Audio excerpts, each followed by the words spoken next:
Bonjour à tous et bienvenue à Débat de presse, une émission qui permet chaque dimanche en direct de débattre de l'actualité nationale et internationale de la semaine avec des confrères de la presse nationale. Au menu de ce numéro, nous avons plusieurs sujets, notamment l'arrestation et l'inculpation de Edi Komboego, président du Congrès pour la démocratie et le progrès CDP, pour son implication dans le coup d'État manqué du 16 septembre 2015.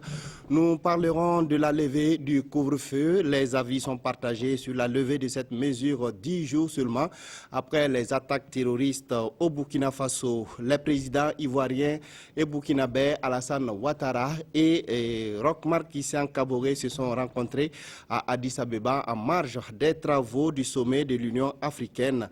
Les deux pays tentent de renforcer les relations bilatérales mises à mal après les dossiers judiciaires, après le mandat d'arrêt lancé contre le président de l'Assemblée nationale de Côte d'Ivoire. Au menu également l'ouverture du procès de l'ancien président ivoirien Laurent Gbagbo et de son ministre de la Jeunesse Charles Blé Goudé. Enfin, nous parlerons du sommet de l'Union africaine et de la situation au Burundi, un pays au bord de la guerre civile depuis la réélection du président Pierre Nkurunziza pour un troisième mandat contesté par l'opposition. Pour épiloguer sur tous ces sujets, je suis en compagnie de 4 confrères de la presse nationale. Il s'agit de Ladji Bama du journal Le Reporter. Bonjour Ladji. Également avec nous Drissa Traoré du journal L'Opinion. Bonjour Traoré. Alain Saint-Pierre Robespierre de l'Observateur Palra est également avec nous sur ce plateau. Bonjour Alain. Et enfin, nous avons Dacier de Bendouté de la radio Jeunesse. Merci à tous d'avoir accepté notre invitation. On commence avec l'arrestation et l'inculpation de Edi Komboego dans le coup d'État manqué du 16 septembre 2015. Alors, il avait été cité dans le rapport de la commission d'enquête sur le putsch. Alors, est-ce que cette arrestation et cette inculpation vous a surpris? Certainement pas. Ladji Bama. Non, ça ne pourrait pas surprendre parce que, à mon sens, c'est une arrestation qui allait de soi. Parce que quand on se rappelle le contexte du coup d'État, ce que les uns et les autres ont pu avoir comme fait et geste et tout ça, Edi Komboego ne pouvait pas avoir un autre sort que celui-là. Seulement peut-être que ça vient en retard parce que, compte tenu du fait qu'il n'était pas là, il était un peu absent du pays et tout ça, il est revenu. Alors, donc, je crois que c'est dans l'ordre normal des choses qui puissent être arrêtées et tout ça. Maintenant, peut-être, moi, ce qui m'intrigue dans cette histoire de ce monsieur, c'est que je me demande bien pourquoi il est revenu au Burkina. C'est ça, moi, je pense que c'est à ce niveau que se situe peut-être le bon questionnement. Pourquoi il s'était enfui, parce que certainement se reprochait de quelque chose, et pourquoi, pendant que le dossier n'est pas vidé, tout est encore à l'ordre du jour et il revient comme ça et se fait arrêter. Et moi, ça me laisse en tout cas perplexe, ça me donne à me poser beaucoup de questions, je ne sais pas pourquoi il est revenu. Sinon, pour son arrestation, moi je crois qu'il n'y a pas de débat à ce niveau. Voilà. Oui, Alain Robespierre. Oui, c'est comme l'a dit le confrère Ladji Bama, effectivement son arrestation, ça rentre dans l'ordre normal des choses, puisque quand on se rappelle, lorsqu'on a publié le rapport d'enquête, son nom avait été cité, donc il n'y a pas de raison que tous ceux dont le nom a été cité et qui se trouvaient au Burkina aient été entendus, voire même inculpés et même avec mandat de dépôt, pour que lui, à son tour, il ne puisse pas l'être. Voilà, ce que je constate, c'est que, comme l'interrogation de Ladji Bama, pourquoi il est revenu, moi je crois qu'il y a 2 raisons, à mon sens. D'abord, il est venu pour affronter, pour assumer ce qu'il y a, puisque son nom a été cité, comme d'autres personnes, effectivement, ayant entendu leur nom, qui étaient à l'étranger, sont rentrés. Je parle de notre confrère Damis, lorsqu'il a appris que son nom était cité dans le rapport, bien qu'il soit à l'étranger pour des soins, il a accepté, il est rentré. Donc je me dis que M. Edi Komboego aussi a décidé de venir affronter, assumer ce qui lui est reproché. Et puis deuxièmement, il ne faut pas oublier que M. Edi Komboego a beaucoup d'intérêt a beaucoup d'intérêts économiques ici. Vous savez qu'il a un gros cabinet, oui. Il est actionnaire dans certaines sociétés. Donc, pour toutes ces raisons, il a préféré venir, quitte à être entendu, voire même inculpé, et être proche de ses affaires que d'être à l'étranger. Donc, voilà pour moi les deux raisons qui expliquent sa venue au pays, tout en sachant qu'il y a l'épée de Damoclès qui planait sur sa tête. Mais je voudrais, pour terminer et rectifier quelque chose, vous avez dit qu'il a été arrêté pour son implication dans le coup d'État. Non, c'est pour son implication présumée. Voilà. Oui, donc ce n'a pas encore été établi. Il n'a pas encore été jugé, bien sûr, présumé, oui, bien sûr. Maintenant le procès, on saurait si effectivement ce qui lui est reproché est fondé ou pas. Oui. Alors, Traoré, votre analyse sur la venue de Eddy Kambourgo et puis son arrestation et son inculpation dans ce dossier. Oui, pour son inculpation, je trouve effectivement que ça ne surprend pas. Mais ce qui me semble un peu bizarre, c'est la façon que l'instruction est menée. Ça donne l'impression que c'est une sorte d'acharnement contre un camp politique. Parce que quand on voit ceux qu'on arrête dans cette histoire de coup d'État, ce sont notamment des gens. Bon, il faut être clair, il faut aller droit au but. C'est l'ex-majorité qu'on est en train d'arrêter. Les membres de l'ex-majorité qu'on est en train d'arrêter. Pourquoi? Tout simplement parce qu'on estime que peut-être cette tentative de coup d'État les arrangeait beaucoup plus. Et ça, bon, on ne peut pas peut-être sur cette base-là commencer à arrêter des gens de gauche à droite. Et depuis septembre jusqu'à nos jours, une instruction qui est là, on ne sait pas comment ça avance. On ne fait qu'arrêter les gens, on ne fait que remplir la Maca et la Mako. Ça nous dit à quel niveau on est avec l'instruction, jusqu'à à mettre à mal nos relations avec des pays voisins. Pour une histoire c'est vrai que bon, il y a eu mort, donc c'est beaucoup il faut en déplorer, mais toujours est-il que ça donne l'impression vraiment ça donne l'impression une chasse aux sorcières vis-à-vis choses, comme on appelle ça, de l'ex-majorité. Parce que tout simplement, quand on prend le vice-président du CDP, Léonce Koné, un des vice-présidents du CDP, Léonce Koné, je pense, oui, qui a simplement dit qu'il ne condamnait pas le coup d'État, et on l'amène en prison. Donc je pense que c'est plutôt de l'acharnement. Qu'il y ait un coup d'État et que ce coup d'État ne soit pas condamné. Il faut dire que c'est qu'on peut déplorer. Moi je me dis, oui, ce qu'on peut déplorer, c'est peut-être les morts d'hommes. Sinon, il faut aussi reconnaître, de mon point de vue, il y a de ces coups d'État salvateurs. Ça, il faut le reconnaître. Mais ce n'était pas le cas au Burkina Faso. Oui, bon, en fait, on était dans une certaine dictature, il faut le reconnaître. Maintenant, si il y a eu des agissements qui puissent mettre fin à cette dictature, bon, officiellement, on ne doit pas accepter effectivement un coup d'État, mais toujours est-il que, bon, politiquement aussi, on peut aussi accepter qu'on puisse mettre fin à une dictature. Alors, est-ce que c'est votre analyse? C'est une chasse aux sorcières, le coup d'État était d'une certaine façon salvateur d'acier de Pas du tout, à mon avis, pas du tout, parce que je pense même qu'il y a quelque chose même de surprenant. Parce que ceux-là même qui étaient au devant du CDP, qui ont tenu certains propos, bizarrement se retrouvent hors, en tout cas, les filets de la justice, et que finalement, on se retrouve en train de tarder. Et quand on prend le retour de M. Kambourgo, peut-être qu'il n'a pas un exil doré ou bien un exil protégé. Et le confrère Traoré a parlé du cas de Léonce Koné. Léonce Koné, personnellement, je l'avais dit au nom de la parenté à plaisanterie. J'ai dit ça dans les zones de Radio Jeunesse. Il n'a qu'à laisser cette affaire de politique et aller dans son très beau village Tengrela où des crocodiles se promènent comme des poules pour bien vivre. Et voilà, aujourd'hui, c'est lui qui se retrouve et maintenant, c'est les autres qui arrivent. Donc, moi, je pense qu'il y a problème à ce niveau. Il faut travailler à avancer. Et il ne faut pas s'asseoir seulement pour des questions d'arrestation. Mais je pense que l'État actuellement doit créer un tribunal spécial. Or, comme on appelle, hors le cours normal de la justice pour régler ces questions de côté et afin que le pays puisse avancer.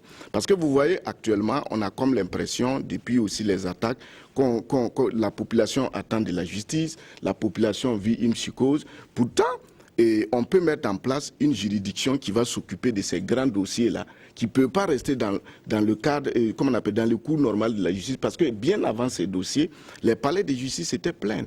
Parce que quand vous avez un projet, un problème en justice, vous mettez combien de mois? Et à la MACO, il y a des gens qui peuvent faire 3 mois, 4 mois, sans être d'abord, sans passer devant les tribunaux. Donc moi je pense que si tu dis de créer, si ce raisonnement va choquer les gens, mais c'est les idées reçues, pourquoi pas un tribunal spécial? Pendant la Révolution, on a créé les TPR. En quelques mois, on a vu comment on a avancé. Ces tribunaux spéciaux, c'est pas pour dire que non, c'est des cours, c'est pour faire une justice à 2 vitesses. Non.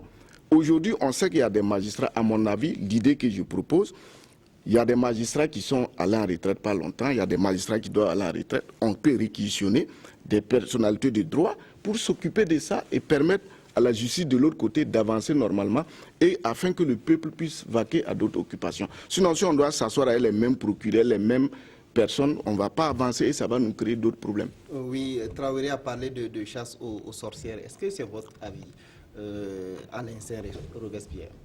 Bon, au risque de vexer mon camarade Traoré, je ne crois pas qu'il y ait une chasse aux sorcières. C'est vrai que nous avons déploré par moments la conduite de la procédure, la conduite de l'instruction. Mais quand on regarde tous ceux qui sont interpellés, que ce soit des militaires ou que ce soit des hommes politiques, l'opinion publique a été témoin quand même de certains de leurs propos qui tendaient soit à légitimer le coup d'État, qui vraiment n'était pas un coup d'État légitime, contrairement à ce que mon confrère Traoré dit, ce n'était pas un coup d'État salvateur. Au contraire, à quelques jours de l'ouverture d'une campagne qui était censée nous conduire à des élections, lesquelles devraient nous permettre de quitter la période de transition, reconnaissez qu'on ne peut pas qualifier un tel putsch de coup d'État salvateur. Bien au contraire, en plus des pertes en vies humaines, matérielles, regardez le retard dans lequel il a plongé le pays. Donc on ne peut pas dire que c'est un coup d'État salvateur. On ne peut pas non plus parler de chasse aux sorcières parce que tous ceux qui ont été arrêtés, ils ne sont pas encore reconnus coupables. On va les juger. Si effectivement ils ont été arrêtés pour leur appartenance politique, au niveau du procès, ça va ressortir et l'opinion, elle n'est pas quand même pas dupe. On saura si effectivement ce qui leur est reproché est vrai ou pas. Mais je ne pense pas à une chasse aux sorcières. C'est vrai que, bon, il y a beaucoup de gens du CDP, mais à qui profitait ce coup d'État, premièrement? Les auteurs, quand ils ont pris, quand on écoute leurs déclarations, en fait, c'est comme si ils venaient pour remettre sur scène un parti qui était en difficulté. Donc, attendons de voir avant de crier à la chasse aux sorcières. Oui, Ladi Bama. Non, moi je crois qu'il n'y a pas lieu d'épiloguer sur cette question. Traoré même, à l'écouter, la gêne avec laquelle il articule ses propos montre que lui-même n'est pas convaincu de ce qu'il dit. On n'est pas des enfants dans ce pays. Tout le monde a suivi cette affaire de près, on sait comment ça s'est passé. Venir parler de chasse aux sorcières dans cette affaire, mais je crois qu'il faut être un peu sérieux quand même pour ne pas se laisser aller à certains propos, quoi. Parce que à cette allure-là, finalement, c'était comme si on nous demandait de dérayer carrément la justice de ce pays et puis bon, on va marcher sans justice parce que finalement, c'est plus ce que les gens, certains veulent dans ce pays. Comment on peut dire le fait de demander à entendre quelqu'un sur un coup d'État, c'est un scandale sur lequel on doit épiloguer à un point fini. Comme Robespierre l'a dit, on n'a pas dit que quelqu'un est coupable. La justice au moins a le droit de t'entendre. Va au moins à la justice t'expliquer si tu es innocent, tu seras innocenté, tu seras blanchi. Mais si chaque fois on doit interpeller quelqu'un, on doit en faire tout un problème, dire non, il ne faut pas interpeller un tel, mais finalement, on n'a qu'à arrêter maintenant d'avoir une justice dans ce pays, et puis chacun va faire à sa tête, et puis bon, on va voir. En fait, il faut, comment dirais-je, quand on parle de chasse aux sorcières, il faut je pense, être un peu objectif sur ce qui se passe. C'est vrai que la justice doit bien fonctionner, la justice doit travailler, on doit laisser cette liberté à la justice de travailler et d'entendre qu'il faut. Mais, de la manière que ça fonctionne, il n'y a que des gens du CDP ou bien de l'ex-majorité qu'on arrête, alors que bon, on n'a pas forcément besoin d'arrêter quelqu'un. On peut t'entendre, te laisser aller et te dire de rester à la disposition de la justice et pas forcément t'amener au cachot. Tout ce qu'on arrête directement, on les amène. Oui, par exemple, Léonce Koné qui dit qu'il ne condamne pas le coup d'État, on l'amène en prison. Herman Yamego, il a fait quoi? Même le confrère d'Amis Ouedraogo, il a fait quoi? On cite aussi, même Eddy qu'on vient d'arrêter, il a fait quoi? Parce qu'il est proche de l'auteur de coup d'État? Ou bien parce que le coup d'État allait profiter à son parti politique? Je crois que assez d'éléments pour l'inculper. Oui, je ne dis pas non. On peut t'entendre, mais ça donne l'impression d'une chasse aux œufs en ce sens que on ne fait que les arrêter, les amener à la Maka ou à la Mako. Alors que ils sont rentrés, ils sont là. Il y en a même qui sont rentrés volontairement. On t'entend, on peut te dire, bon, tu restes à la disposition de la justice. Ailleurs, ça arrive pour des faits qui ne sont même pas assez avérés. Puis c'est un coup d'État militaire. Donc, c'est un coup d'État militaire. Donc, on n'a pas arrêté des civils à la va tout comme ça. Donc, ce qui donne cette impression que c'est une chasse aux sorcières. Oui, Dacier. Oui, moi je pense qu'il va falloir aussi qu'on tienne compte aussi de l'histoire du pays. Et si c'était à une époque, et même ceux-là même qui font partie des coups d'État, et ils n'arrêtent pas, ils n'auditionnent pas, ils tuent. Ils tuent. Donc aujourd'hui, si on a un coup d'État et que même on veut entendre des gens, il faut dire quand même qu'on a eu un changement politique appréciable. Et moi je pense qu'à l'ère où nous sommes, on n'a pas besoin de s'asseoir, parler des chasses aux sorcières, quoi que ce soit. Nous sommes des jeunes, on est tous appelés à gérer ces pays. Il faut quand même quelque part être pas raisonnable ou quoi que ce soit, mais réaliste. Aujourd'hui, pourquoi vous, Traoré, on ne vous a pas arrêté, ou bien votre oncle qui se trouve quelque part à Banfora, et on dit que c'est Eddy Kombouebo. Voilà, c'est Eddy Kombouebo qu'on veut entendre. Donc si on veut entendre quelqu'un, c'est qu'il y a quelque chose qui permet de l'entendre. Maintenant, s'il y avait eu un procès et qu'ils sont condamnés sans preuve, c'est là maintenant on peut revenir à vos propos. Mais en attendant, il faut qu'on écoute. Par exemple, quand on prend nos deux confrères qu'on a arrêtés, pourquoi moi, Dacier de Bindoute, on n'est pas venu dire qu'on veut t'entendre parce qu'il y a un coup d'État? Parce que les autres, peut-être qu'ils ont eu, comment on appelle, ils sont peut-être dans quelque chose, ou bien on a entendu quelque chose, c'est pourquoi on veut les entendre. Et même, quand on prend cette question d'achat, c'est vrai, une fois j'ai dit non, par exemple les civils, qu'est-ce que les civils cherchent à la Maka? Une prison militaire, on envoie des civils. Ça, c'est pourquoi j'ai dit, il faut créer un organe ou une institution qui va s'occuper et réfléchir sur ça, parce que déjà la justice est très surchargée, mais comme on reste toujours dans les idées reçues, et on n'avance pas. Mais en attendant, je pense qu'il faut éviter de dire que c'est la chasse aux sorcières pour ne pas qu'on se retrouve dans un tiraillement qui ne fait pas avancer le pays. On est là, on ne court pas. 1000 ans, tôt ou tard, on va voir ce que ça va. On dit, comment on appelle, quelle que soit la durée de la nuit, le soleil apparaîtra. Donc on va attendre de voir ce qui sera dit comme droit. D'accord, on va avancer dans le débat. Le gouvernement a décidé de la levée du couvre-feu le 25 janvier dernier. Alors, la levée de cette mesure fait débat au sein de l'opinion. Alors, quel est votre avis sur cette question, Robespierre? Faut-il lever le couvre-feu seulement 10 jours après les attentats qui ont frappé Ouagadougou? Alors certains disent qu'il faut maintenir le coup d'État pour assurer la sécurité. Le couvre-feu plutôt, pardon, on parlait de coup d'État tout de suite. Le couvre-feu pour assurer, j'allais dire, la sécurité. Donc, sur toute l'étendue du territoire, d'autres par contre disent que c'est une mesure qui ne servait pas à grand-chose et que ça avait des impacts sur les activités économiques et commerciales. Oui, je suis d'accord avec vous. Effectivement, ça fait polémique, ça fait débat. Et concernant ceux qui estiment qu'il ne fallait pas lever ce couvre-feu, effectivement, je les comprends. Parce que nous sommes dans un contexte de psychose généralisée, avec le double attentat perpétré à Ouagadougou. Le même jour, il y a eu une embuscade qui a été tendue à une patrouille de gendarmerie à Djibo. Et la veille, il y a à Tinakov, oui, voilà. Et la veille, au petit matin, il y a un couple d'humanitaires qui a été enlevé. Effectivement, le commun des mortels se dit, mais le pays est en danger, il n'y a plus de sécurité, alors il faut maintenir le couvre-feu. C'est tout à fait légitime. Mais moi, personnellement, je suis de ceux qui appelaient à lever ce couvre-feu-là. Parce que si, à un certain moment, ça s'expliquait, puisqu'on se rappelle que ça a été institué par les putschistes, la transition l'a reconduit jusqu'au président nouvellement élu. À un certain moment, ça n'avait plus trop sa raison d'être. Parce que ceux qui évoquent le péril djihadiste, c'est vrai. Mais quand on voit, les djihadistes n'ont pas besoin de minutes, 2 heures du matin pour frapper. On les a vus à Ouagadougou, c'était à 19h30. À l'hôtel Radisson à Bamako, c'était en plein midi ou bien au cours de la journée. À Paris, c'était vers 20h, 21h.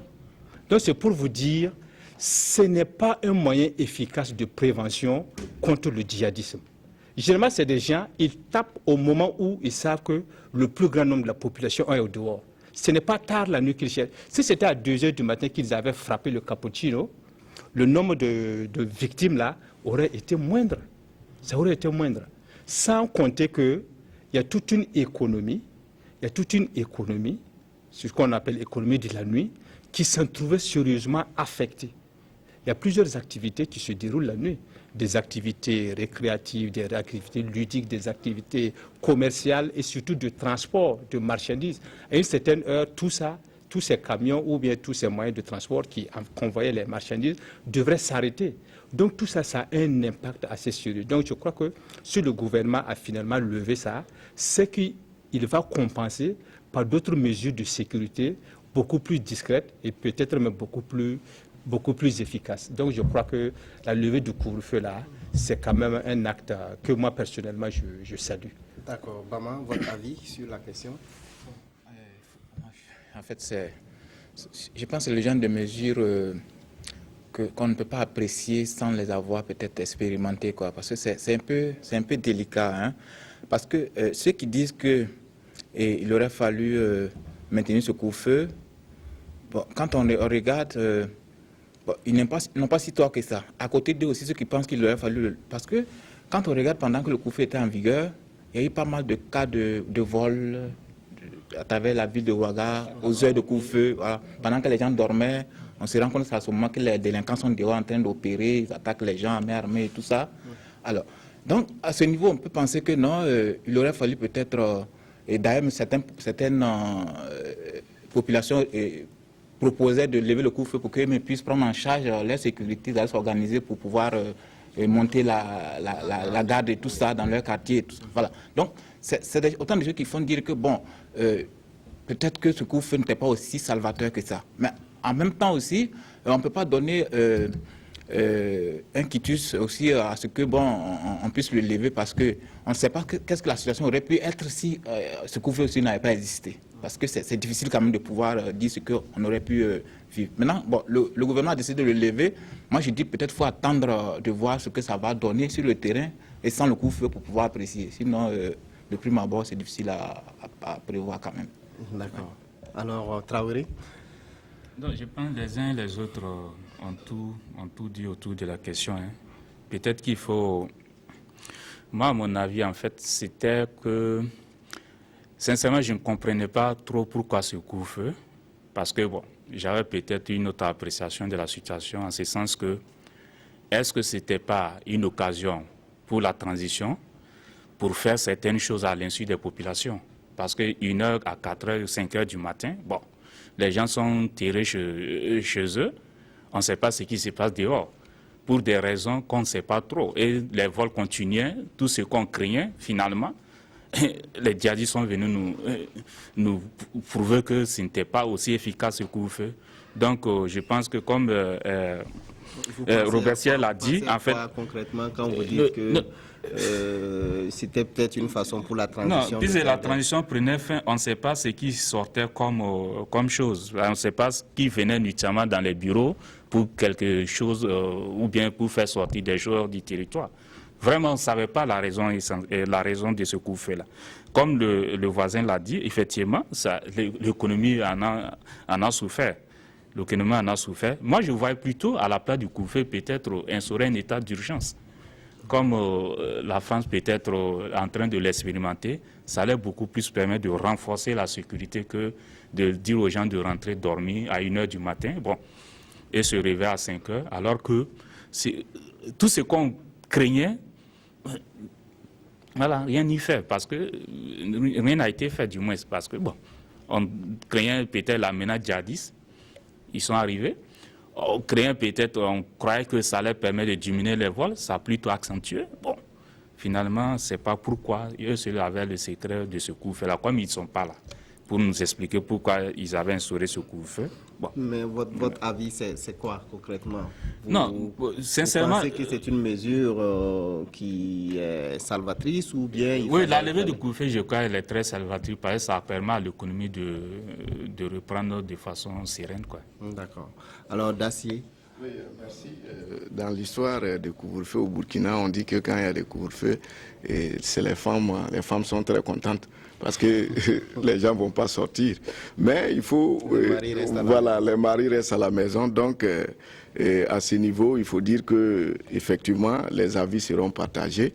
Mais moi, je pense que c'est très intéressant de réfléchir là-dessus et je pense que le gouvernement a très bien fait. Parce que pourquoi? Et si on maintenait le couvre-feu, ça allait créer un autre phénomène social. Parce qu'on risquait d'avoir des groupes sociaux professionnels sortir, commencer à manifester pour dire que c'est en train de jouer sur leur propre activité. Parce que n'oubliez pas que nos populations vivent le jour au jour, surtout à Ouagadougou. Il y a des femmes, il y a des hommes qui, chaque nuit, qui se retrouvent vendre quelque chose. Par exemple, il va faire son parking dans un maquis ou bien il va faire griller son poisson et à des heures que ça marche. Donc, d'un point de vue économique, il fallait vraiment lever ce couvre-feu parce qu'on venait juste de sortir des fêtes et les gens criaient déjà la jambiose. Si il doit y avoir un couvre-feu qui freine encore l'économie, je pense que stratégiquement, c'est pas bien. Et le gouvernement a levé le couvre-feu et je pense que même la question d'état d'urgence n'est pas envisageable. Parce qu'il ne faut pas trop faire vivre la population dans une psychose. Même en France, on a vu des marches. Actuellement, en France, on marche pour dire de lever cette question d'état d'urgence. Moi, je pense que militairement, stratégiquement parlant, on ne peut pas craindre la prise d'un bâtiment, même s'il y a des morts, et décréter état d'urgence dans un pays. Parce qu'un État, la question sécuritaire, le développement se mesure aussi par le niveau sécuritaire. Et quand vous prenez aujourd'hui la question du grand banditisme, qui n'a rien à voir avec la question du djihadisme, pour moi, c'est juste une question d'opération. Parce qu'avant, par exemple, on pouvait avoir des vraies patrouilles. Et aujourd'hui, l'autre problème qui se pose, est-ce que on veut réellement que la population soit impliquée? Parce que nos populations avaient leur propre système de gestion de sécurité. Voilà, les gens n'étaient pas assis comme ça et ils attendent qu'il y ait problème et ils vont réagir. Même quand quelqu'un dormait et on dort, on a l'œil sur sa maison, parce que les oreilles sur sa maison. Parce qu'en cas de bruit, il faut se lever. Donc moi je pense qu'ils ont bien fait de lever le couvre-feu pour éviter une autre crise, parce qu'il ne faut pas que soit aussi les syndicalistes utilisent pour, comment on appelle, commencer à... Je ne suis pas contre le syndicalisme aussi, dire que non, il y a tel ou tel, et ça va créer un autre débat sur la scène politique, sur la scène nationale, et pourtant on ne doit pas rester à ce niveau. Donc pour moi, ils ont levé, ils n'ont qu'à renforcer des patrouilles, et ils n'ont qu'à faire des opérations vraiment vigoureuses. S'il y a un problème, il faut les régler, et arrivé à un moment donné, il va falloir qu'on fasse comme le Ghana. Il faut mettre fin à cette question de grand banditisme. Et à ce niveau, il faut que les forces de sécurité et de défense, on fasse revenir, même s'il y a des gens qui sont à la retraite et qu'on sait qu'ils sont bien tactiquement, il faut les faire revenir pour renforcer la sécurité. D'accord. On va progresser dans le débat. Alors, tu voulais dire un mot? En fait, il a évoqué un truc qui m'intéresse assez, c'est la question peut-être du renforcement de la sécurité. Il faut reconnaître que cette histoire de comment on appelle ça, numéro d'appel, des numéros verts. Je pense que les autorités de la sécurité doivent travailler davantage pour renforcer vraiment cela, parce que il faut tenter. Beaucoup de gens ont fait des témoins. Il faut passer au moins une dizaine de minutes pour avoir quelqu'un au bout du fil. Donc, les questions sécuritaires sont assez sensibles de nos jours. Donc, il faut peut-être travailler à professionnaliser davantage vraiment cette relation entre la population et puis les forces de sécurité. Voilà. D'accord. Alors, Roch-Marc Christian Kaboré et Alassane Ouattara se sont rencontrés ce vendredi à Addis Abeba en marge du 26e sommet de l'Union africaine qui se tient en Éthiopie. Alors, c'était une rencontre qui était attendue entre griffes par les populations des deux pays. Je cite Roch-Marc Christian Kaboré. Nous avons échangé sur les voies et moyens pour consolider les relations d'amitié et de fraternité entre le Burkina Faso et la Côte d'Ivoire. Alors, quel commentaire vous inspire cette audience, cette rencontre entre les deux présidents? Bama. Non, comme vous l'avez dit, c'était une rencontre qui était prévue, qui était inévitable à la limite. Il fallait bien que ces deux-là puissent se voir à cette occasion-là, parce que quand on sait ce qui se passe entre ces deux pays-là depuis un certain temps, et il était quand même inconcevable qu'ils aient cette occasion jamais rêvée et puis ne pas quand même s'approcher pour se dire deux mots entre, dans les coulisses de ce sommet-là. Maintenant, c'est vrai, Roch, à sa sortie de son audience, a eu à dire des choses que les gens peuvent interpréter dans tous les sens. Mais moi, ce que je dis, c'est que il faudrait pas, c'est bon en tant qu'ils peuvent se rencontrer, peuvent se dire des choses, mais il faut que, pour ce qu'on sait, c'est que bon, l'enjeu aujourd'hui, c'est cette histoire de mandat d'arrêt contre le président de l'Assemblée nationale de Côte d'Ivoire. Et il ne faudrait pas que le politique, en tout cas, puisse venir influencer la marche de la justice dans cette affaire. Ils peuvent se rencontrer, ils peuvent se dire des choses comme ils veulent, mais au moins qu'ils puissent, en tout cas, laisser la justice évoluer comme il se doit dans cette histoire. Ne pas donner l'impression qu'il y a des interférences entre le politique et le judiciaire dans les relations entre ces deux pays-là. Parce que quand on écoute certains dire que oui, il faut privilégier le règlement diplomatique de cette question, moi je dis non, c'est une question judiciaire, que chacun fasse son travail dans les limites de ses prérogatives. Il n'y a pas à dire que oui, parce que c'est un tel qui est en cause pour les bonnes relations entre les deux pays-là, il faut que on privilégie telle voie au profit de la justice. Non. Si le problème est posé, si le problème est véridique, on doit pouvoir le résoudre de façon rigoureuse dans le cadre juridique. Voilà. D'accord. Alors, la diplomatie ne doit pas prendre le pas sur les questions de justice. Est-ce que c'est votre avis, Traoré? Non, pas du tout, parce que il faut dire que quand on parle de la Côte d'Ivoire du Burkina, on rentre dans le domaine de la coopération, d'où des relations internationales. Et il y a des situations où, effectivement, la diplomatie doit prendre le dessus sur le judiciaire. Parce que qu'est-ce qui se passe? Il y a que, d'abord, on a l'impression qu'il s'agit plutôt d'une justice au spectacle que réellement une volonté, ou bien cette volonté de nuire à une autorité d'un pays voisin, que réellement une volonté réelle de rendre justice. Parce que quand on voit, Roch a parfaitement raison dans ses propos, ce n'est pas sur lui que cette affaire, l'instruction a commencé. L'instruction a commencé sous la transition. Et jusqu'à présent, on ne sait pas, c'est ce que je disais au début, on ne sait pas si le dossier avance, on attend qu'il y a des écoutes par médias interposés, etc. Ça nous dit, est-ce que le dossier est en train d'avancer? Donc, qui a intérêt à ce qu'on mette Guillaume Soro dans l'embarras? On le sait aussi. C'est depuis la transition que les choses ont commencé. Donc, Roch n'a pas à prendre sur lui et cette justice spectacle qui ne nous fait pas avancer. On ne sait même pas si c'est un dossier assez sérieux. Est-ce que la non-venue, la non-inculpation de Guillaume Soro empêche le juge d'instruction de faire son instruction et de juger ce qu'il a déjà arrêté? Il a arrêté 2 généraux, il a arrêté pas mal de gens, de civils, qu'il envoie son dossier, on aille au jugement. Est-ce que la non-présence de Guillaume Soro empêche que la justice soit rendue. Je ne crois pas. J'arrive. Je ne crois pas. Ensuite, il y a que, comme je le disais, on ne sait pas dans quelles conditions. Et puis cette affaire d'écoute téléphonique là, c'est venu par voie de presse. Et c'est en son temps, c'est une personnalité de premier ordre qui l'a dit sous la transition, qui a fait sortir l'information que c'était des écoutes authentiques et authentifiées. Et on ne sait pas quelle était son intention en faisant de telles déclarations. Pendant que l'instruction est en cours, une des premières autorités d'un pays sort pour dire que, pour se prononcer sur ça, ça veut dire qu'il y a quelque chose qui n'est pas assuré dans ça et que je trouve qu'il y a cette manifestation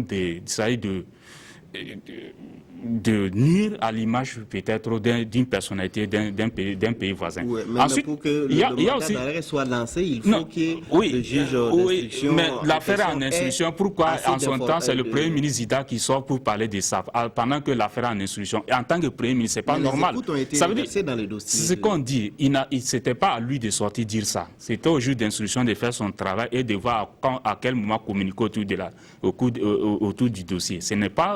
C'est une... comment on appelle ça? C'est une intrusion dans les affaires judiciaires, ce qui n'est pas normal, ce qui fait dire que c'est pas peut-être la justice qu'on recherche ici, c'est peut-être cette volonté de nuire, de faire mal à quelqu'un, à une personnalité d'un pays voisin. Ensuite, je pense que Roch il a vu juste, c'est vraiment les propos d'un homme d'État, parce que aujourd'hui, qu'est-ce qui se passe entre la Côte d'Ivoire, c'est la première économie de l'UEMOA. Le budget fait près de 6 000 milliards. Nous sommes à moins de 2 000 milliards. C'est quand même une économie très forte. Et nous avons de ces relations, de ces ramifications économiques qui font que aujourd'hui, pour une instruction, pour un tel dossier qui n'est pas aussi déterminant dans cette relation que de le privilégier et puis sacrifier, comme on le dit, les intérêts économiques qui sont vraiment les intérêts vitaux du pays. Donc, est-ce qu'il faut peut-être dire que parce que Guillaume Soro doit être venu au Burkina Faso pour être entendu et puis sacrifier vraiment les bonnes relations qui nous lient pour un dossier qui n'a... On ne voit même pas trop la raison parce qu'on trouve que c'est plutôt une manipulation. Et je me dis que, est-ce que le juge d'instruction ne doit même pas se dessaisir de ce dossier-là? Parce qu'on ne peut pas le laisser en instruction et que le Premier ministre sorte pour faire des déclarations dans la presse. D'accord. Alors, Alain? Oui, moi je pense qu'on peut discuter indéfiniment sur l'opportunité de l'émission de ce mandat d'arrêt contre Guillaume Soro, qui est le président de l'Assemblée nationale ivoirienne, comme on le sait. Parce qu'il y a d'un côté les partisans du pur juridisme qui disent que non, advienne que pourra, si M. Guillaume Soro est suspecté d'être l'auteur de ce coup de fil à M. Bassolé, qu'effectivement il soit entendu, quel qu'en soit le prix. Et il y a les partisans de la réelle politique qui estiment que, vu les relations qui existent entre la Côte d'Ivoire et le Burkina Faso, on aurait pu se passer de l'émission de ce mandat d'arrêt. Donc le débat reste posé, mais ce qui est sûr, aujourd'hui, qu'est-ce qu'on constate?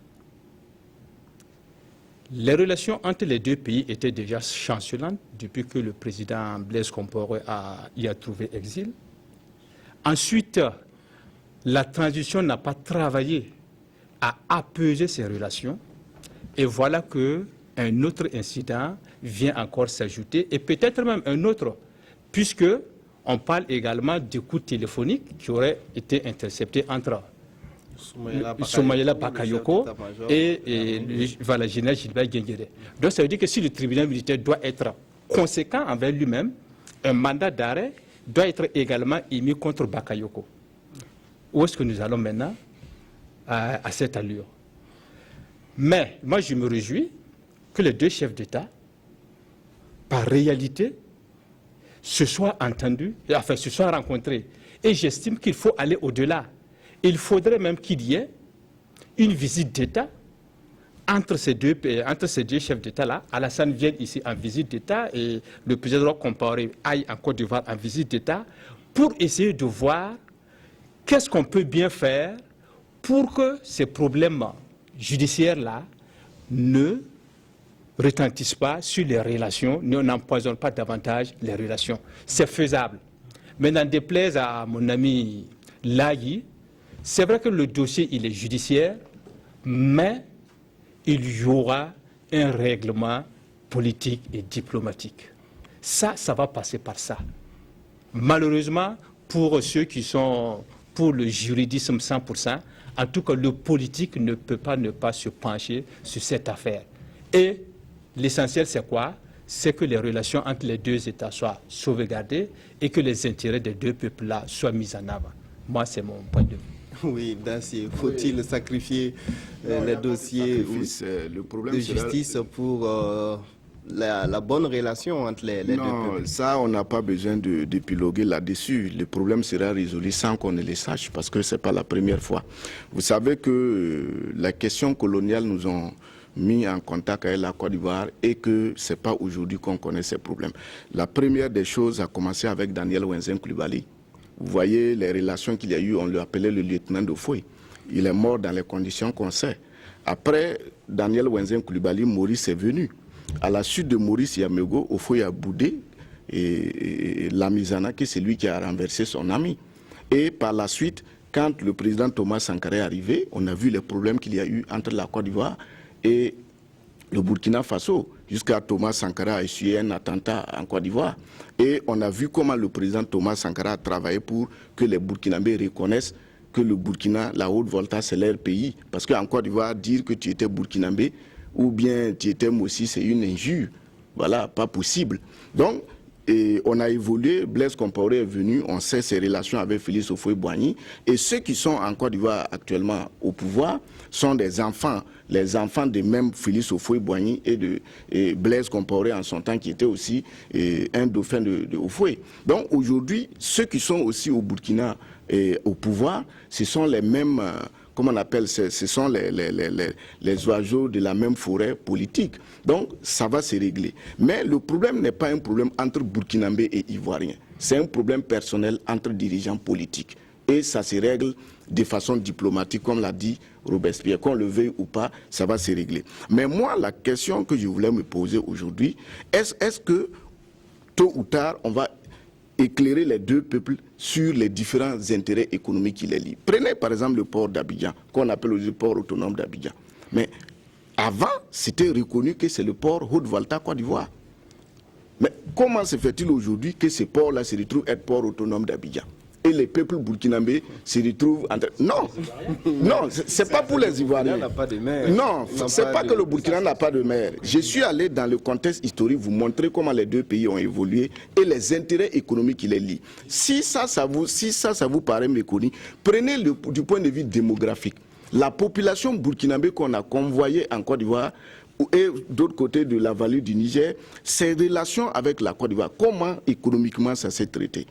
Et troisièmement, quand vous prenez la question des rails et la RAN, voilà aujourd'hui les problèmes qu'il y a, des intérêts économiques cachés que le peuple burkinabé ne maîtrise pas et que le Burkina en retour doit avoir quelque chose et qu'on ne dit pas aux deux peuples et ça reste entre des personnes et ça contribue à rendre flou encore davantage nos relations. Sinon, je pense que quand vous regardez le traitement de l'information, quand j'ai suivi à la RTI, on a annoncé de façon ronflante que le président Alassane Dramane Ouattara a reçu le président Roch-Marc Christian Kaboré à Addis Abeba.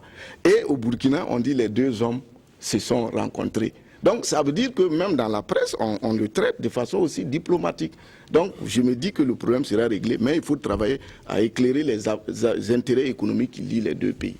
D'accord, on est vraiment pris par le temps. On va parler toujours de la Côte d'Ivoire avec l'ouverture du procès de Laurent Gbagbo, l'ancien président de Côte d'Ivoire, et l'ouverture également du procès de son ministre de la Jeunesse de son temps, Charles Blé Goudé. Les deux ont plaidé non coupables à l'ouverture du procès. Ce procès divise les Ivoiriens. C'est un procès politique pour les autres, un acharnement contre un camp, selon d'autres analystes. Alors, selon vous, ce procès va-t-il connaître un dénouement en faveur ou en défaveur de Laurent Gbagbo? Oui, merci. Moi, je ne vais pas m'attarder sur les idées reçues, Mais moi, je voulais orienter mon analyse sur une chose que les Africains ne voient pas. Et le procès de Laurent Gbagbo ou bien la CPI est le prolongement d'une affaire judiciaire qui date depuis notre contact avec l'Europe. Pourquoi? Parce que quand vous prenez d'abord au temps de l'esclavage, après avoir inventé la traite, ils ont créé le code noir. Après la suite de l'esclavage, on est venu pendant la colonisation, on a créé le code de l'indigénat et le travail forcé. Après ça, quand on est parti aux indépendances, il y a eu le pacte colonial et les questions de coopération. Et pendant les périodes coloniales, les rois, on les exilait comme Béhanzin qui allait aux Amériques et puis en Algérie, les restes sont venus finalement au Ghana et au Bénin. Et vous prenez Samori Touré, vous savez comment il est mort. Et après les indépendances, les présidents qui viennent et qui ont un autre sentiment à l'encontre de ce pacte colonial et de la France-Afrique, vous le voyez comment ils terminent.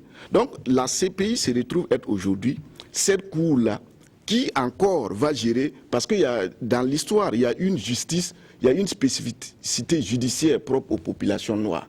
Et ça peut paraître bizarre parce que vous voyez dans cette question de ces pays... Laurent Gbagbo et Charles Blé Goudé l'ont dit, c'est un procès néocolonial. Non, c'est pas ils l'ont dit. Je suis en train de faire une analyse. Vous ne verrez pas un professeur de droit en Afrique vous parler du code noir. Ils ne les connaissent pas, ça relève de l'histoire. Pourtant, les droits... Non, mais nous sommes là en train de parler de ce procès. C'est pour vous dire que... Oui, ce procès, c'est pour vous dire que ça n'aboutira à rien. C'est non-sens. Parce que d'un point de vue sociologique, ça n'aura fait aucun bien ni à la Côte d'Ivoire ni à l'Afrique. Si les Européens, chrétiens, bon teint ils soient, connaisseurs des droits humains, connaisseurs de l'humanisme, s'ils veulent aider l'Afrique, il faut créer une cour internationale de justice économique.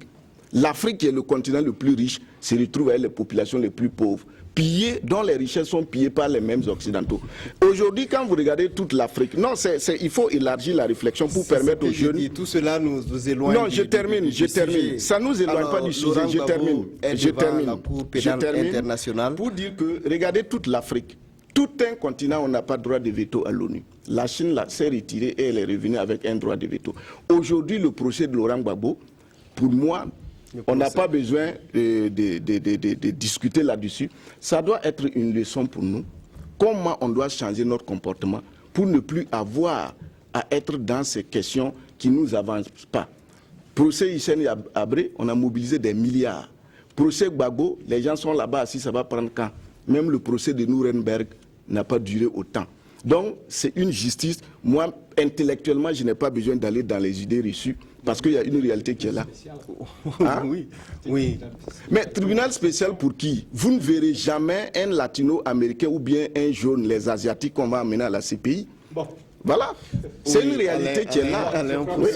Malgré tous les efforts que j'ai déployés, je n'ai pas pu comprendre mon ami Da, parce qu'il a convoqué des éléments de l'histoire pour faire un quelconque lien avec ce qui se passe. Sur des faits, il y a une crise post-électorale.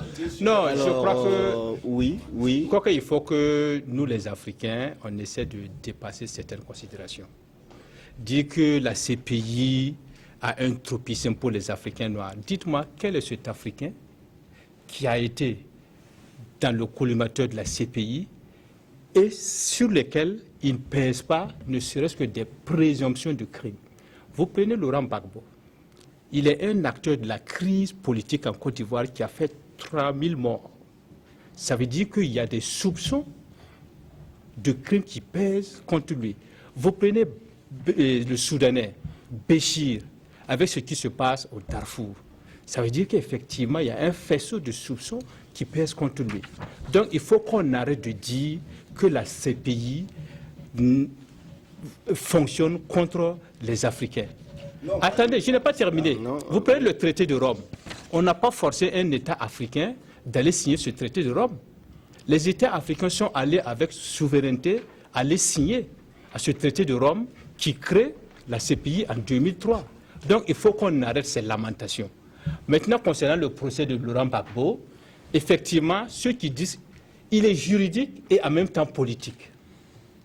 Effectivement, c'est juridique parce qu'il y a eu tant de morts, il n'y a pas de raison que Laurent Gbagbo ne soit pas entendu, même si aujourd'hui on est d'accord que de l'autre camp, il faut aussi qu'on entende des acteurs sur lesquels la CPI même a reconnu qu'il y a des présomptions de crime. C'est ça. Oui, Donc oui, ça, c'est le côté juridique. Oui. Côté politique aussi, il faut reconnaître que la crise ivoirienne a mis en relation beaucoup d'États et beaucoup de personnalités. Vous prenez la France, vous prenez d'autres États, vous prenez des chefs d'État, mais il y en a aussi qui, indirectement, sont impliqués dans cette affaire. Est-ce qu'on va laisser à Laurent Gbagbo, au moins, de dire lui aussi sa vérité sur ce qui s'est passé? Parce que jusque-là, on n'a entendu que la version des vainqueurs. J'espère que Laurent Gbagbo aussi va présenter réellement, lui aussi va donner sa lecture de la crise, et ce n'est pas sûr que la crise ivoirienne là soit relue par nous et même par les historiens. En tout cas, en 2013, lors de la première comparution de Laurent Gbagbo, les juges n'avaient pas trouvé assez de preuves pour commencer le débat, et on avait demandé à Fatou Ben Souda donc d'aller étoffer le dossier. Oui, Bama. Oui, on assistait à tous ces péripéties-là dans cette affaire de la crise ivoirienne. Moi, de nature, moi j'ai toujours dit, chaque fois qu'on a l'occasion d'aller devant une cour pour, en tout cas, faire en tout cas la lumière sur une situation, moi je crois qu'on doit toujours prendre l'occasion et puis aller faire la lumière sur la situation en question. C'est pour dire que ce procès de Laurent Gbagbo, moi je pense que c'est une occasion pour tous les protagonistes de cette crise d'aller en tout cas devant cette cour-là. Chacun va faire valoir ses arguments. Ceux qui sont innocents seront innocentés, ceux qui sont coupables seront punis. C'est comme ça partout. Maintenant, ce qu'il faut déplorer peut-être au niveau de cette cour-là, c'est comme Robespierre l'a dit, c'est ce sentiment qu'on laisse dans l'opinion que c'est une justice de ceux qui ont gagné ce combat en Côte d'Ivoire. Parce que jusque-là, quand on sait qu'il n'y a pas eu que Laurent Gbagbo comme protagoniste dans cette situation en Côte d'Ivoire, il y a eu d'autres protagonistes. Mais quand on regarde devant la cour, il n'y a que Laurent Gbagbo, il n'y a que Blé Goudé, enfin, c'est le camp Gbagbo. Oui, le camp Gbagbo, oui. Alors que il n'y a pas si c'est qu'un seul camp, il ne peut pas avoir de conflit. Pour qu'il y ait conflit, il faut qu'il y ait des protagonistes. Mais l'autre partie, ils sont où dans cette histoire-là? Pourquoi on ne les convoque pas devant cette cour? Voilà là où c'est tout mon principe. Non, moi, je suis pour le principe que, en tout cas, qu'il y ait justice, pour qu'il y ait, en tout cas, harmonie entre les hommes. En tout cas, chaque fois qu'il y a occasion d'aller s'expliquer devant une cour, il faut y aller, il ne faut pas laisser l'occasion passer. D'accord. En tout cas, la Côte d'Ivoire refuse d'extrader Simone Gbagbo, qui est l'épouse donc de l'ancien président Laurent Gbagbo, qui est demandé par la CPI, mais dont son extradition n'est pas acceptée par la Côte d'Ivoire pour le moment. Alors, votre point de vue sur la question Traoré? Bon, ça rejoint un peu la préoccupation d'Eda, parce que bon, que ce soit devant la CPI ou bien devant une autre juridiction, ce qui préoccupe, comme les uns des autres l'ont évoqué, on sait, toujours est-il qu'on sait qu'il y a eu 3000 morts dans cette crise post-électorale. Quelqu'un a perdu les élections, des résultats donnés par des institutions habilitées, quelqu'un a refusé de reconnaître les résultats de ces élections. Et bon, ça a causé une crise et il y a eu 3000 morts. Peut-être que, comme on le disait tantôt, Burkinabés, Ivoiriens, on nous sommes tellement ramifiés que bon, peut-être que les uns les autres ont dû perdre des proches dans cette crise post-électorale. Et quand c'est des situations comme ça, ça touche. Toujours est-il qu'il faut bien qu'on réponde vraiment de ces morts-là, de cette crise. Maintenant, est-ce devant la CPI qu'il faut aller ou bien est-ce qu'il fallait le faire en Côte d'Ivoire? Mais toujours est-il que Gbagbo, il doit être entendu. On ne voit que peut-être la crise post-électorale bien avant ça. Il y a eu tellement de crimes, il y a eu tellement de crimes d'assassinat pendant sa gestion du pouvoir, s'il fait que bon, aujourd'hui... La gestion du pouvoir de qui? De Gbagbo, bien sûr. de Laurent Gbagbo. Vous voulez dire de 2000 Oui, depuis 2000. Même quand on prend même les élections qu'on a contestées, du moins en 2000, toujours, les mois qui s'en sont suivis, c'est toujours sous son commandement. Donc, ce qui fait que, bon, que ça soit devant la CPI, toujours est-il qu'il faut qu'il réponde. Il y a également une rébellion. Encore. Non, oui, c'est ça, bon. C'est là où je voulais venir. Ce que M. Traoré oublie. M. Gbagbo, il faut le reconnaître, ça a été un président démocratiquement et légitimement élu. En 2000, effectivement, il a remporté. Non. Il a remporté. Non, c'est pas il évident, a remporté. Il a remporté. Aucune institution ne l'a déclaré vainqueur. C'est lui qui a estimé. Non, moi je ne parle pas de la crise chose. Oui, non, oui. Sa première élection. Oui. Non, en 2000, en 2000, en 2000, il y a eu des élections. Personne n'a proclamé vainqueur. Il y a eu des élections. À la parole, oui. Et son challenger, c'était qui? C'était Feu Gueye. Le général, oui. Oui, les résultats ont été proclamés. Gueye a voulu contester. Et finalement, les partisans de Gbagbo sont sortis, dit non, il a gagné les élections. Il a été proclamé président. C'est 2 années après, en 2002, comme Baba l'a rappelé, il y a qu'il y a eu une rébellion. Pour ne pas dire, il y a eu tentative de coup d'État contre M. Gbagbo. Et l'histoire retiendra que ce qui s'est passé après ne sont que des évolutions de ce coup d'État raté-là de Guillaume Soro en 2002. C'est ça qui a entraîné petit à petit jusqu'à cette crise post-électorale. Donc si on va refaire, il y a ce qu'on appelait les forces nouvelles qui s'étaient accaparées du nord du pays, avec tout ce que nous connaissons comme exaction, comme pillage des ressources, qui devraient, eux, d'abord répondre avant que M. Gbagbo ne parte répondre à la CPI. Parce qu'il y a des charniers qui ont été découverts suite à cette tentative de coup d'État. Oui, c'est pourquoi je suis allé à la connaissance directe. Je n'épilogue pas sur les idées reçues. La CPI... Non, je m'explique. La CPI, la communauté internationale et la presse occidentale a fabriqué un concept pour nous, la crise post-électorale en Côte d'Ivoire. Chose qui est absolument faux. On ne peut pas parler de crise post-électorale en Côte d'Ivoire sans prendre toute la Côte d'Ivoire dans son mouvement pour pouvoir comprendre la crise qu'elle a connue. Et c'est cette crise dite post-électorale qu'on a menée à la CPI. Chose qu'on ne peut pas accepter, que dans un pays, il y ait une crise et on prend une partie de la crise pour dire que c'est ça, on va envoyer juger. Et maintenant, quand on dit que ça sera bien jugé, de grâce, en quoi juger un président à la CPI arrange politiquement, juridiquement l'Afrique?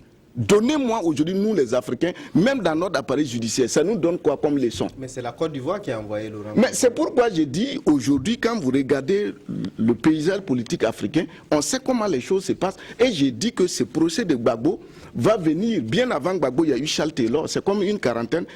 Renforcer, nous, notre formation politique. Nous devons prendre conscience que nous, les Africains noirs, on doit changer de comportement pour ne plus martyriser nos peuples, pour se retrouver entre les mains des je ne sais qui. Sinon, moi, je ne suis pas en train de dire que la CPI est contre l'Afrique. Je vous ai parlé du contexte historique dans lequel l'Afrique évolue.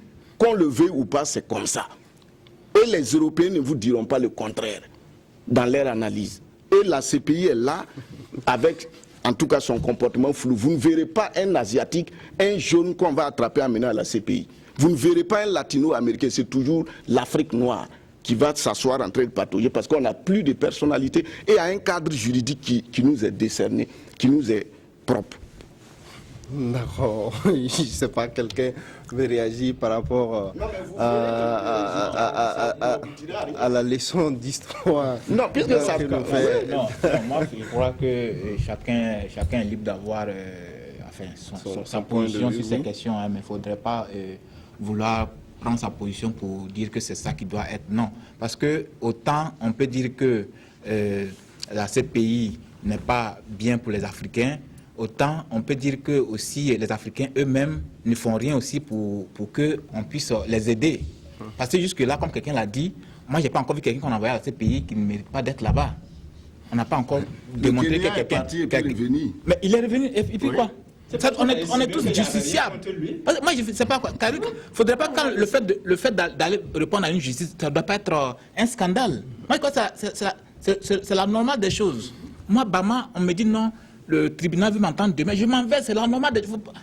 J'ai l'impression qu'au Burkina, quand on dit que quelqu'un doit aller en justice, c'est déjà un scandale, on ne doit pas l'accepter. Non, c'est pas possible.